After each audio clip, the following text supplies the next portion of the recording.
재보선 지역 12곳 가운데 민주당이 지지율 1위가 아닌 곳은 후보를 못 낸 경북 김천뿐입니다. 그런데 여기서도 한국당 송원석 후보는 22.8%로 한국당을 탈당해 무소속 출마한 최대원 후보와 오차범위 안에 있습니다. 박정희 전 대통령의 고향 구미에선 말 그대로 초박빙 승부가 펼쳐지고 있습니다. 지난주 실시된 여론조사에서 한국당 이양호 후보와 민주당 장세용 후보의 지지율 차는 1.7%포인트였습니다. 오차 범위를 생각하면 누가 앞선다고 말할 수 없는 차이입니다. 귓속말로 가까이 와서 말씀하시는 분은 저도 민주당을 지지합니다. 상전벽해의 이런 정치판이 벌어지고 있다. 구미는 보수의 성지고 보수의 심장입니다. 이 보수의 성지에서 자유한국당 후보들이 압승하는 것은 분명한 일입니다. 대구도 달라진 분위기가 감지됩니다. 4년 전 이곳에선 당시 새누리당 권영진 후보뿐 아니라 민주당 김부겸 후보까지 박근혜 전 대통령 사진을 선거 유세에 활용했습니다. 지난해 대선 때는 홍준표 후보 역시 박근혜 마케팅을 폈습니다. 홍준표 정부가 들어서면 박근혜가 산다! 하지만 이번엔 박 전 대통령의 이름이 사라졌습니다. 자, 드디어 홍준표 씨가 유세 현장에서 사라졌습니다. 안타깝습니다. 실제로 홍준표가 한 말 중에 이렇게 표현을 했어요. 지금은 문재인 대통령과 홍준표밖에 안 보이는데 근데 실제로 그 말이 맞죠. 맞죠. 그러니까 그런 상황이다 보니까 논리를 정말 이건 궤변이라고 하지. 그다음부터는 지방에 나가는 후보자들이 홍준표에 가려서 안 보이더라. 예, 궤변 맞죠. 이상한 똥. 그래서 그래서 내가 유세 현장에 안 나갈 거다. 참 가지가지해요. 실제로 유세 현장에서 웬만한 데 가면 홍준표가 나오면 다 크락션 울리면서. 그래서 홍준표가 충격받았다 그러죠. 부산에서. 예. 부산뿐이 아니었어요. 강남에 와서도 그랬어요. 그래서 강남에서도 이런 워딩을 남겼습니다. 아니, 살만한 동네 사시는 분들이 이렇게 하시면 안 되는데. 후보가 안 나타난다잖아요. 홍준표가 나타나면 후보가 나 다른 일정이 있다고 홍준표 곁에 안 쓰려고 그렇게 용을 쓰니까. 도망간 광역단체들 후보 읊어드릴게요. 남경필 경기도지사 후보, 이인재 충남도지사 후보, 이철우 경북도지사 후보, 서병수 부산시장 후보, 김기현 울산시장 후보. 야, 이철우까지 그렇게 피해 다녔던 거면 진짜 심각하네요. 심각한 거고요. 지금 이제는 새날도 비상체제에 들어가야 할 것 같아요. 민주당도 지금 비상체제로 들어갔거든요. 왜냐하면 6.13 지방선거 선대위원회 야당 대책위원장이 지금 잠수를 탄 거예요. 홍준표가. 제도로서의 민주주의가 흔들리고 구타는 일은 이제 없습니다. 민주주의가 밥이고 밥이 민주주의가 되어야 합니다. 네. 저번에 그 수원에서 유권자들 만나는 뭐 이제 가잖아요. 막 시장 같은 데 돌잖아. 홍준표가 진짜 궤변은 궤변이지. 실제로 광역 같은 데 나온 유명한 지자체 후보들 빼고 우리가 전국에 나온 광역 후보들 다 모르는 것처럼 보통은 이제 선거운동 하게 되면 당 지도부나 유명한 스타 의원들 나와가지고 같이 분위기 띄우잖아요. 근데 홍준표가 그런 얘기를 하더라고. 원래 선거라는 게 딱 그 특유의 그 약간 껄렁껄렁한 말도 있잖아요. 선거라는 게 후보자가 중요해서 지금까지는 당대표급 되는 사람들이 나와가지고 선거운동 했는데 난 그렇게 안 한다고. 그러면서 경기도지사 나온 남경필하고 수원시장 나온 정미경 이런 사람들을 앞에 세우고 자기는 뒤로 가겠다 이거 얘기야. 사실은 당대표급 좀 되는 사람이면 자기가 앞에 가면서 이렇게 후보자나 이런 사람들을 소개해주고 분위기를 그렇죠. 띄워줘야 예, 되는데 스스로 부끄러운 대상임을 이제 자인하는 이런 상황인 것 같거든요. 근데 나는 이런 이야기를 하나 드리고 싶어요. 지금쯤에서 자유한국당 사람들은 무슨 생각을 할까? 방송하는 오늘이 선거가 9일 남은 거죠. 9일. 예. 그러면 예초에 컨셉을 잘못 잡아서 홍준표는요. 이 상황에서는 어떤 상황에 위치해 있는 거냐면 선거에 지면 그 모든 사람들은 홍준표의 책임으로 돌려요. 지금 그만두는 건 의미가 없다는 소리예요. 예. 그러니까 어차피 선거 판세를 박빙으로 끌어갈 수 있었는데 홍준표가 몇 달간 그 지랄을 하면서 자유한국당이 망가졌다고 생각하는 사람들이 선거 끝났을 때 홍준표에게 집중 비난의 화살이 쏟아질 거예요. 그래서 홍준표도 많이 버텼죠. 당 중진들이 홍준표 대표가 이 선으로 몰려갔으면 좋겠다 막 이야기하니까 막 거기다가 막 걔는 지져도 막 이런 식으로 아주 상욕을 하면서 대응을 했잖아요. 근데 지금 중간쯤에 이게 그만두시는 것은 저한테 물어보고 그만뒀어야 됩니다. 심리적으로 홍준표의 책임을 스스로가 자기가 이제 인정하는 거예요. 예. 태도상 그렇다고. 그러니까 지금 홍준표가 안 나타난들 이 모든 선거의 패인은 홍준표한테 몰아갈 겁니다. 안타까운 일이에요. 우리가 구상했던 그림대로 홍준표 씨는 꾸준히 당대표를 하셔야 되는데 이분들이 지금 뭔가 좀 이상해졌어. 우리의 전략을 바꿔야 돼 이제. 그러니까 홍준표가 그런 걸 무시하고 계속 끝까지 갔어야 돼. 그러면 원래 컨셉대로요. 그러니까 9일 남겨놓고 10일 남겨놓고 그거를 그만 멈추는 행위 자체가 정치적으로 전략이 하나도 없다는 뜻의 반증이에요. 그런데 홍준표가 개인적으로 그 홍준표 입장에서 특히나 경북이나 경남에 갔을 때 현장에서 어떤 반응을 보고 충격이 크긴 했을 겁니다. 특히 이제 재래시장 같은 데서 항상 새누리당류, 신한국당에서 시작했던 그 당류의 사람들이 항상 예상할 수 있는 그런 반응이 전혀 없었거든요. 심지어 이제 그 시장에서 장사하시는 분들이 나 바쁘니까 가라고 대놓고 이렇게 이야기하는 게 환호성조차도 없는 그런 반응을 아마 홍준표가 정치하면서 처음 겪었을 겁니다. 그런 재래시장에서. 그러니까 그게 심리적으로 좀 충격이 크긴 컸을 거예요. 자기가 믿었던 그 밑바닥 민심 자체가 완전히 싸늘하게 식었다는 거를 자기 눈으로 직접 확인하고 난 다음에 뾰족한 수가 없다는 걸, 거기다가 이제 각 지역의 후보들조차 자기 근처에 오는 거를 적극적으로 꺼리고 있다는 걸 누가 봐도 다 뻔히 알고 있는 그림이 계속 반복되니까 홍준표가 정말 우리는 강철 멘탈이라고 생각했잖아요. 어쩔 수 없는 인간이었다. 아이고 안타까워요. 홍준표 대표가 페이스북에 쓴 글에 의하면 본인의 의지로 선거 동료 행위를 그리고 자기들 그 지지해달라는 이런 유세장에 찾아갔었던 것을 본인의 의지로 접겠다라고 지금 페이스북에 썼는데 또 김성태는 라디오 인터뷰에 나와서 하는 말이 중앙당 차원의 조치였다라고 얘기를 하고 있어요. 그러니까 홍준표 대표가 사실은 이것을 취소해서 얻는 이익은 전혀 없어요. 그러니까 그게 전략이 없다니까. 지금 그러니까 이게 그런 어떤 스타일을 선거 한 3개월, 4개월 남겨놓고 바꾸던가 그것도 아니고 선거 중반에 장수라고 불리는 사람이 잘했건 못했건 간에 중간에 어떤 전략을 바꿔서 얼굴을 내밀지 않는다고 하는 건 내가 그런 게 우리 당에 도움이 안 된다는 걸 스스로 자인하는 꼴이며 당 전체로도 봤을 때는 전쟁에 나갔는데 기세가 치고 올라가야 되잖아요. 근데 그 기세가 완전히 꺾인 상태로 사실은 홍준표가 이 상황에서 선거 유세 현장에서 전면에 나서지 않는다는 뜻은 선거를 포기했다는 뜻에 가까워요. 그렇게 보는 게 맞을 것 같습니다. 그 홍준표 대표가 좀 오래 있었으면 하는 그런 바람으로 한 가지 좀 제안을 드리면 우리가 홍준표 대표가 유세장에 나타나면 경적을 울리자라 그래서 사람들이 일치단결해서 경적을 울렸는데 이제는 전략을 바꿔야 돼요. 홍준표 대표가 안 나오니까 기호 2번 달고 선거 유세하는 데를 지나갈 때마다 홍준표를 연호하고 다니는 거예요. 홍준표 나오게 하라고. 그래야 이 지방선거에 나오는 자유한국당 기호 2번 달고 나오는 사람들이 홍준표를 믿지 못하는, 홍준표를 당대표로 인정하지 못하는 이런 배신자의 프레임을 만들어서 우리 시민들이 그 앞을 지나갈 때마다 웃으면서 홍준표를 연호해야 돼요. 그러니까 홍준표는 딱 어디까지가 피크점이냐면은 원내 대책비를 마누라한테 갖다 주는 시점까지의 홍준표가 인생의 피크점인 거예요. 과분한 자리 맡고 있는 것이고 그 인격이라는 게 나 같은 사람도요. 우리 새날이라고 하는 조직이 생각보다 어마어마하게 크잖아요. 출연자도 많고. 그럼 거기서 받는 스트레스가 얼만큼 되겠어요. 그거를 홍준표식으로 뭐 개같이 떠도 간다는 등 뭐 확 잘라버린다는 등 뭐 하면 바로 당원권 정지시켜버리고 출당시켜버리고 최고위원도 아니 선출직으로 된 유효해. 지금 생각해봐요. 그렇게 처리하는 사람이 어디 있어요. 치열하게 당내에서 토론으로 싸우는 거지. 너 출당?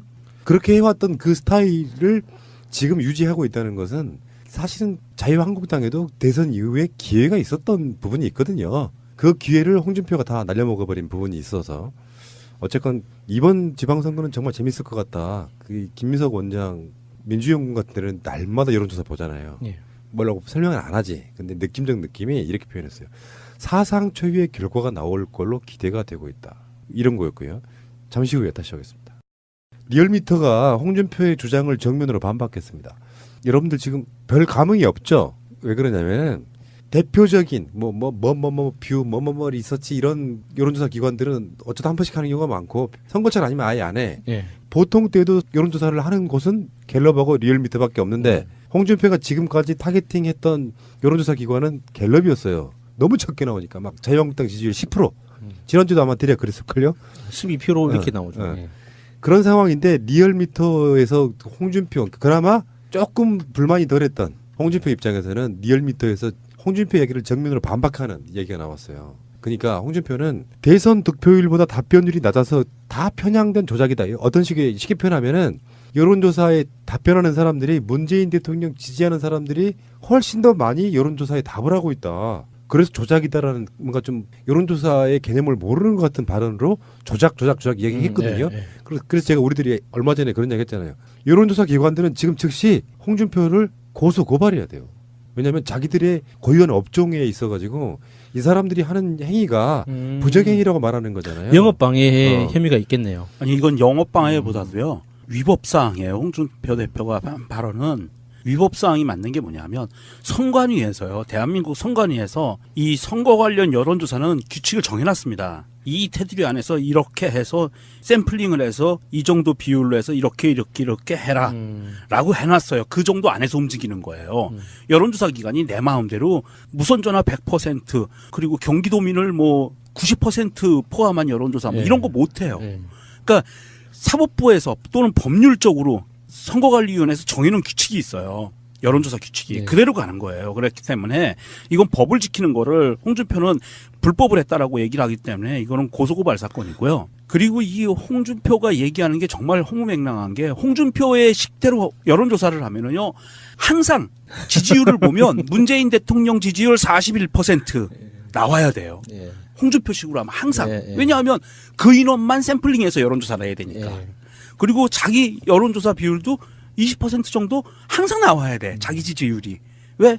자기 대선 때 받은 그 지지표가 그 정도 되니까. 이거는 여론조사가 아닌 거죠. 그러니까 여론조사라고 하는 게 지역별, 성별, 연령별 이런 식의 세분화되어 있는 그 숫자. 그러니까 대한민국 전체 또는 강원도 뭐 서울, 경기 등등의 그 지역에 몇 명의 어떤 사람들이 어떻게 살고 있느냐 이런 구분을 갖고 거기 샘플만 맞추면 되는 거거든요. 그러니까 여론 성향을 보는 거거든요. 흐름을 보는 거기 때문에. 누구 지지자였냐는 중요하지 않은데요. 지금 리얼미터의 권순정 조사분석실장이 페이스북에 쓴 글인데요. 이거를 한번 읽어보겠습니다. 그러면 좀 입장 이해가 되실 거라고 생각해요. 홍준표 대표의 19대 대선 득표율만큼 응답자를 받을 때까지 조사를 계속하는 것과 사후 통계 보정으로 홍 대표의 득표율만큼 가중치를 부여하는 것이 오히려 변화된 민심을 왜곡하는 것입니다. 실제 투표 결과와 상반되거나 매우 다른 결과를 낳아 2년 전 4.13 총선에서와 같이 여론조사의 재앙을 또다시 잉태할 가능성이 높습니다. 19대 대선에서 당시 홍 후보에게 투표한 비율에 다다를 때까지 조사를 계속하는 것 자체가 여론 조작이 될 수 있습니다. 일단 1000명이면 1000명, 800명이면 800명의 목표 응답자를 다 채우고 난 후에 사후 통계 보정으로 홍 후보에게 투표한 사람에게 가중치를 더 준다고 가정해 봅시다. 과연 이것이 여론조사가 목표로 하고 있는 현재의 민심을 제대로 반영하는 것이겠습니까? 홍 대표에게 투표했음에도 다른 후보에게 투표했거나 모르겠다라고 거짓 답변한 응답자는 홍 대표의 소속 정당 후보를 지지하기보다는 다른 당의 후보를 지지할 가능성이 더 높습니다. 왜냐하면 거짓 답변은 이전에는 좋아했지만 지금은 그렇지 않다는 것을 의미하며 선호도가 떨어진 사람과 함께 정치활동을 하는 후보에 대한 선호도 역시 낮을 것이기 때문입니다. 홍 대표에게 투표한 사람들 다수가 여론조사에 참여하지 않았다면 이들 중 상당수는 실제 투표에도 참여하지 않을 가능성이 높습니다.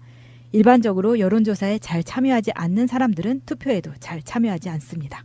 정답을 얘기한 거죠. 그러니까 홍준표가 우리가 요즘 많이 쓰고 있는 단어죠. 뇌피셜. 거기다가 홍준표가 검사 출신이라는 게 여기 다시 한번 표가 나는 게 예를 들어서 행정고시 출신이었다면 이런 무식한 소리를 못해요. 왜냐면은 행정고시 시험 과목 중에 사회조사 방법론이라는 게 있거든요. 그러니까 대부분 공무원 시험을 준비했던 분들은 다 아실 겁니다. 사회조사 방법론이라는 과목 자체가 통계의 사회과학적인 측면에서 이렇게 조사 방법론 여러 가지 방법론들을 풀어놓은 그런 과목인데 사회조사 방법론을 아는 사람들의 입장에서 보면 홍준표의 발언이 얼마나 무식한 건지 대본에 드러나는 거거든요. 권순정 실장도 이야기를 했지만 내가 목표로 하는 응답률이 나올 때까지 조사를 계속하는 거는 전체 통계의 순수성을 훼손하기 때문에 그 조사로서 의미가 없는 행위거든요. 내가 100점 맞을 때까지 시험지 고쳐주세요. 이런 이야기랑 예, 똑같잖아요. 그런 거죠. 예. 근데 예. 말씀하신 사회조사 방법론이라는 거는 사회학과에서 아, 필수로 그러네. 따야 되는 과목 중에 하나인데 우리 마차님 전공이네. 아니 그런데 이게 또 4학년 졸업할 때까지 가장 어려운 과목이기도 해요. 홍 대표가 말하듯이 이렇게 주먹국으로 할 수 있는 게 아니라 정말 과학적으로 뽑아내는 방법론이거든요. 그러니까 이게 좀 비읍시옥 같은 게 자기를 지지했던 사람들은 자기를 계속 지지해줄 거라고 생각하는 그 이상한 마인드 있잖아요. 다 어디 갔지 싶은 거예요 지금. 그러니까 나도 막 우리가 이제 보도 등만 보면서 진짜 지방선거 우리가 이길 수 있을까? 하니까 내가 김민석 원장님한테 방송을 오시면 물어보잖아요. 어때요? 계속 물어보면은 최근에 반응은 그런 거예요. 씩 웃는 정도? 좋다는 의미. 그러니까 그렇게 나오고 있는 것 같은 그런 느낌이고요. 선거를 전쟁에 비유한다면 그거 아닐까요? 현재 지금 17개 광역단체, 광역시도 중에서 살짝 어긋나가, 여론조사로 살짝 어긋나가 있는 곳이 3곳이 있어요. 대구, 경북, 제주 이런 정도란 말이죠. 그래서 지금 민주당에서는 제주도에다가 지금 막 쏟아붓고 있어요. 그리고 지금 전통적으로 제주도지사 나왔던 특정 정치인 분들이 결합하는 쪽으로도 지금 하고 있고, 원희룡 지사가요, 그때 폭행 사건 있죠. 그때 어느 정도 점수를 조금 더 딴 느낌이 좀 있어요. 나름 의연했다 이거죠. 어떤 반응이. 제주도는 좀 특수한 지역이기도 해서 제주도를 우리가 가져오면 참 좋겠지만, 그렇다 치고 지금 대구로 한번 가보는데, 대구가 아까 말씀드린 것처럼 전쟁이라고 가정하면 이 투표라는 선거라는 행위가, 대구는 쉽게 표현하면 자유한국당의 본진 같은 거죠. 완전 본진. 전통적으로 누구나 인식 속에. 근데 전쟁 속에 그 대구라고 하는 본진, TK라고 하는 본진을 털어버리는 거야. 사실 게임 끝난 거지. 완전히 그 당이 없어질 수도 있는 정도의 국민이 투표로 탄핵을 해버리는 그런 느낌이라고 보는데, 분위기가 꽤 상당히 좋은가 봐요. 그러니까 아까 말한 그 민주당의 이런 일들을 하시는 그 수장이 우리 방송 하시는 분이니까 계속 여론조사가 돌아갈 거 아니에요. 보고 있으면은 상승세가 무섭다는 거야. 거기까지만 이야기해 주는 거지. 홍준표가. 제도로서의 민주주의가 흔들리고 구타는 일은 이제 없습니다. 민주주의가 밥이고 밥이 민주주의가 되어야 합니다. 네. 저번에 그 수원에서 유권자들 만나는 뭐 이제 가잖아요. 막 시장 같은 데 돌잖아. 홍준표가 진짜 궤변은 궤변이지. 실제로 광역 같은 데 나온 유명한 지자체 후보들 빼고 우리가 전국에 나온 광역 후보들 다 모르는 것처럼 보통은 이제 선거운동 하게 되면 당 지도부나 유명한 스타 의원들 나와가지고 같이 분위기 띄우잖아요. 근데 홍준표가 그런 얘기를 하더라고. 원래 선거라는 게 딱 그 특유의 그 약간 껄렁껄렁한 말도 있잖아요. 선거라는 게 후보자가 중요해서 지금까지는 당대표급 되는 사람들이 나와가지고 선거운동 했는데 난 그렇게 안 한다고. 그러면서 경기도지사 나온 남경필하고 수원시장 나온 정미경 이런 사람들을 앞에 세우고 자기는 뒤로 가겠다 이거 얘기야. 사실은 당대표급쯤 되는 사람이면 자기가 앞에 가면서 이렇게 후보자나 이런 사람들을 소개해주고 분위기를 그렇죠. 띄워줘야 되는데 스스로 부끄러운 대상임을 이제 자인하는 이런 상황인 것 같거든요. 근데 나는 이런 이야기를 하나 드리고 싶어요. 지금쯤에서 자유한국당 사람들은 무슨 생각을 할까? 방송하는 오늘이 선거가 9일 남은 거죠. 9일. 그러면 애초에 컨셉을 잘못 잡아서 홍준표는요. 이 상황에서는 어떤 상황에 위치해 있는 거냐면 선거에 지면 그 모든 사람들은 홍준표의 책임으로 돌려요. 지금 그만두는 건 의미가 없다는 소리예요. 그러니까 어차피 선거 판세를 박빙으로 끌어갈 수 있었는데 홍준표가 몇 달간 그 지랄을 하면서 자유한국당이 망가졌다고 생각하는 사람들이 선거 끝났을 때 홍준표에게 집중 비난의 화살이 쏟아질 거예요. 그래서 홍준표도 많이 버텼죠. 당 중진들이 홍준표 대표가 이 선으로 물러갔으면 좋겠다 막 이야기하니까 막 거기다가 막 걔는 지져도 막 이런 식으로 아주 상욕을 하면서 대응을 했잖아요. 근데 지금 중간쯤에 이게 그만두시는 것은 저한테 물어보고 그만뒀어야 됩니다. 심리적으로 홍준표의 책임을 스스로가 자기가 이제 인정하는 거예요. 태도상 그렇다고. 그러니까 지금 홍준표가 안 나타난들 이 모든 선거의 패인은 홍준표한테 몰아갈 겁니다. 안타까운 일이에요. 우리가 구상했던 그림대로 홍준표 씨는 꾸준히 당대표를 하셔야 되는데 이분들이 지금 뭔가 좀 이상해졌어. 우리의 전략을 바꿔야 돼 이제. 그러니까 홍준표가 그런 걸 무시하고 계속 끝까지 갔어야 돼. 그러면 원래 컨셉대로요. 그러니까 9일 남겨놓고 10일 남겨놓고 그거를 그만 멈추는 행위 자체가 정치적으로 전략이 하나도 없다는 뜻의 반증이에요. 그런데 홍준표가 개인적으로 그 홍준표 입장에서 특히나 경북이나 그리고 경기도민을 뭐 90% 포함한 여론조사 뭐 이런 거 못해요. 그러니까 사법부에서 또는 법률적으로 선거관리위원회에서 정해놓은 규칙이 있어요.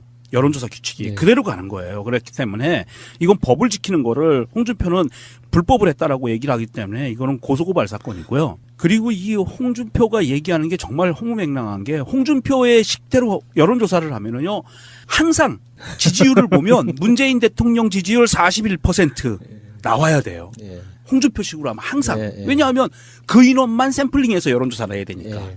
그리고 자기 여론조사 비율도 20% 정도 항상 나와야 돼. 자기 지지율이. 왜? 자기 대선 때 받은 그 지지표가 그 정도 되니까. 이거는 여론조사가 아닌 거죠. 그러니까 여론조사라고 하는 게 지역별, 성별, 연령별 이런 식의 세분화되어 있는 그 숫자. 그러니까 대한민국 전체 또는 강원도 뭐 서울, 경기 등등의 그 지역에 몇 명의 어떤 사람들이 어떻게 살고 있느냐 이런 구분을 갖고 거기 샘플만 맞추면 되는 거거든요. 그러니까 여론 성향을 보는 거거든요. 흐름을 보는 거기 때문에. 누구 지지자였냐는 중요하지 않은데요. 지금 리얼미터의 권순정 조사분석실장이 페이스북에 쓴 글인데요. 이거를 한번 읽어보겠습니다. 그러면 좀 입장 이해가 되실 거라고 생각해요. 홍준표 대표의 19대 대선 득표율만큼 응답자를 받을 때까지 조사를 계속하는 것과 사후 통계 보정으로 홍 대표의 득표율만큼 가중치를 부여하는 것이 오히려 변화된 민심을 왜곡하는 것입니다. 실제 투표 결과와 상반되거나 매우 다른 결과를 낳아 2년 전 4.13 총선에서와 같이 여론조사의 재앙을 또다시 잉태할 가능성이 높습니다. 19대 대선에서 당시 홍 후보에게 투표한 비율에 다다를 때까지 조사를 계속하는 것 자체가 여론조작이 될 수 있습니다. 일단 1000명이면 1000명, 800명이면 800명의 목표 응답자를 다 채우고 난 후에 사후 통계 보정으로 홍 후보에게 투표한 사람에게 가중치를 더 준다고 가정해봅시다. 과연 이것이 여론조사가 목표로 하고 있는 현재의 민심을 제대로 반영하는 것이겠습니까? 홍 대표에게 투표했음에도 다른 후보에게 투표했거나 모르겠다라고 거짓 답변한 응답자는 홍 대표의 소속 정당 후보를 지지하기보다는 다른 당의 후보를 지지할 가능성이 더 높습니다. 왜냐하면 거짓 답변은 이전에는 좋아했지만 지금은 그렇지 않다는 것을 의미하며 선호도가 떨어진 사람과 함께 정치활동을 하는 후보에 대한 선호도 역시 낮을 것이기 때문입니다. 홍 대표에게 투표한 사람들 다수가 여론조사에 참여하지 않았다면 이들 중 상당수는 실제 투표에도 참여하지 않을 가능성이 높습니다. 일반적으로 여론조사에 잘 참여하지 않는 사람들은 투표에도 잘 참여하지 않습니다. 정답을 얘기한 거죠. 그러니까 홍준표 지나갈 때마다 웃으면서 홍준표를 연호해야 돼요. 그러니까 홍준표는 딱 어디까지가 피크점이냐면은 원내 대책비를 마누라한테 갖다 주는 시점까지의 홍준표가 인생의 피크점인 거예요. 과분한 자리 맡고 있는 것이고 그 인격이라는 게 나 같은 사람도요. 우리 새날이라고 하는 조직이 생각보다 어마어마하게 크잖아요. 출연자도 많고 뭐 거기서 받는 스트레스가 얼만큼 되겠어요. 그거를 홍준표식으로 뭐 개같이 떠도 간다는 등 뭐 확 잘라버린다는 등 뭐 하면 바로 당원권 정지시켜버리고 출당시켜버리고 최고위원도 아니 선출직으로 된 유효해. 지금 생각해봐요. 그렇게 처리하는 사람이 어디 있어요. 치열하게 당내에서 토론으로 싸우는 거지. 너 출당? 그렇게 해왔던 그 스타일을 지금 유지하고 있다는 것은 사실은 자유한국당에도 대선 이후에 기회가 있었던 부분이 있거든요. 그 기회를 홍준표가 다 날려먹어버린 부분이 있어서 어쨌건 이번 지방선거는 정말 재밌을 것 같다. 그 김민석 원장 민주연구원 같은 데는 날마다 여론조사 보잖아요. 뭐라고 설명은 안 하지. 근데 느낌적 느낌이 이렇게 표현했어요. 사상 초유의 결과가 나올 걸로 기대가 되고 있다. 이런 거였고요. 잠시 후에 다시 하겠습니다.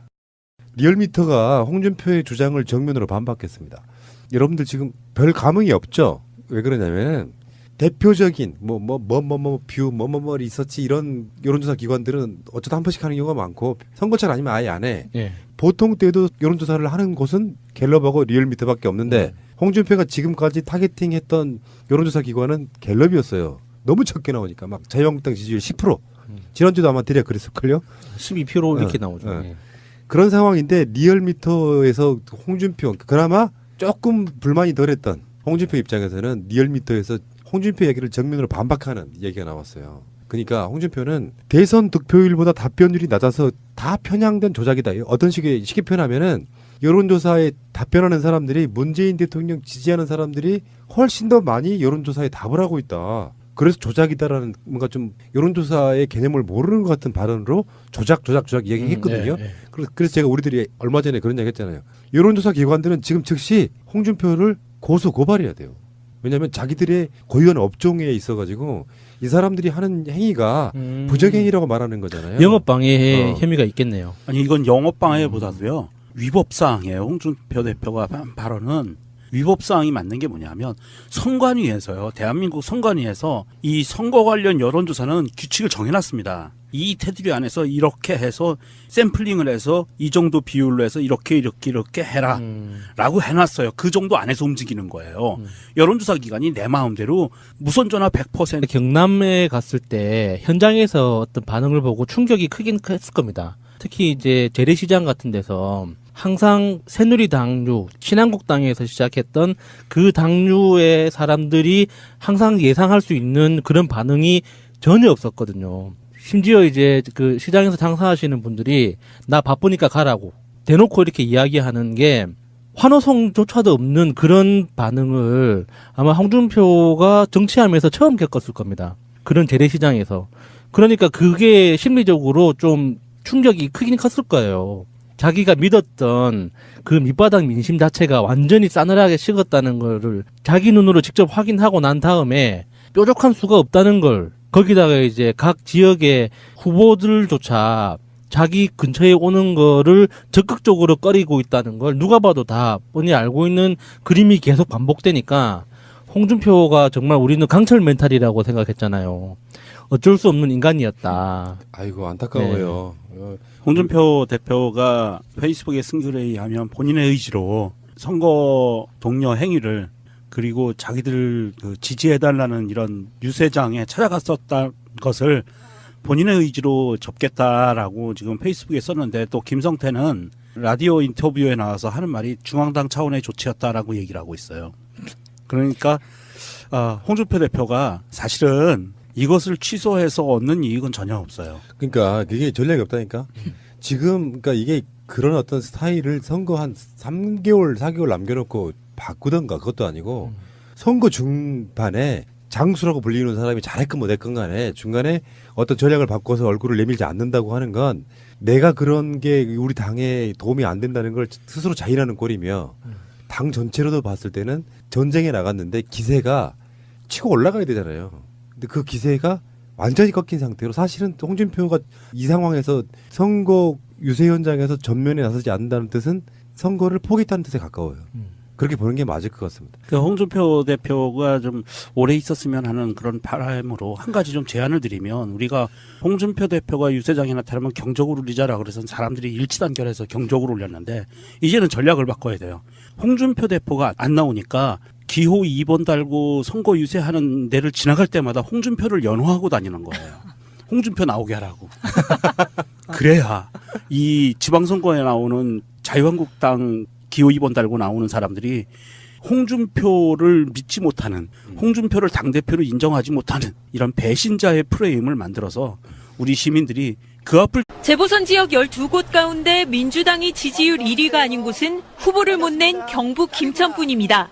그런데 여기서도 한국당 송원석 후보는 22.8%로 한국당을 탈당해 무소속 출마한 최대원 후보와 오차범위 안에 있습니다. 박정희 전 대통령의 고향 구미에선 말 그대로 초박빙 승부가 펼쳐지고 있습니다. 지난주 실시된 여론조사에서 한국당 이양호 후보와 민주당 장세영 후보의 지지율 차는 1.7%포인트였습니다. 오차 범위를 생각하면 누가 앞선다고 말할 수 없는 차이입니다. 귓속말로 가까이 와서 말씀하시는 분은 저도 민주당을 지지합니다. 상전벽해의 이런 그 정치판이 벌어지고 있다. 구미는 보수의 성지고 보수의 심장입니다. 이 보수의 성지에서 자유한국당 후보들이 압승하는 것은 분명한 일입니다. 대구도 달라진 분위기가 감지됩니다. 4년 전 이곳에선 당시 새누리당 권영진 후보뿐 아니라 민주당 김부겸 후보까지 박근혜 전 대통령 사진을 선거 유세에 활용했습니다. 지난해 대선 때는 홍준표 후보 역시 박근혜 마케팅을 폈습니다. 홍준표 정부 정부가 들어서면 박근혜가 산다. 하지만 이번엔 박 전 대통령의 이름이 사라졌습니다. 자, 드디어 홍준표 씨가 유세 현장에서 사라졌습니다. 안타깝습니다. 실제로 홍준표가 한 말 중에 이렇게 표현을 했어요. 지금은 문재인 대통령과 홍준표밖에 안 보이는데 근데 실제로 그 말이 맞죠. 맞죠? 그러니까 그런 상황이다 보니까 논리를 정말 이건 궤변이라고 하지. 그다음부터는 지방에 나가는 후보자들이 홍준표에 가려서 안 보이더라. 예, 궤변 맞죠? 이상한 똥. 그래서 그래서 내가 유세 현장에 안 나갈 거다. 예. 참 가지가지해요. 실제로 유세 현장에서 웬만한 데 가면 홍준표가 나오면 다 크락션 울리면서 그래서 홍준표가 충격받았다 그러죠, 부산에서. 예. 부산뿐이 아니었어요. 강남에 와서도 그랬어요. 그래서 강남에서도 이런 워딩을 남겼습니다. 아니, 살만한 동네 사시는 분들이 이렇게 하시면 안 되는데. 후보가 안 나타난다잖아요. 홍준표가 나타나면 후보가 나 다른 일정이 있다고 홍준표 곁에 안 쓰려고 그렇게 용을 쓰니까. 도망간 광역단체들 후보 읊어드릴게요. 남경필 경기도지사 후보, 이인재 충남도지사 후보, 이철우 경북도지사 후보, 서병수 부산시장 후보, 김기현 울산시장 후보. 야, 이철우까지 그렇게 피해 다녔던 거면 진짜 심각하네요. 심각한 거고요. 지금 이제는 새날도 비상체제에 들어가야 할 것 같아요. 민주당도 지금 비상체제로 들어갔거든요. 왜냐하면 6.13 지방선거 선대위원회 야당 대책위원장이 지금 잠수를 탄 거예요.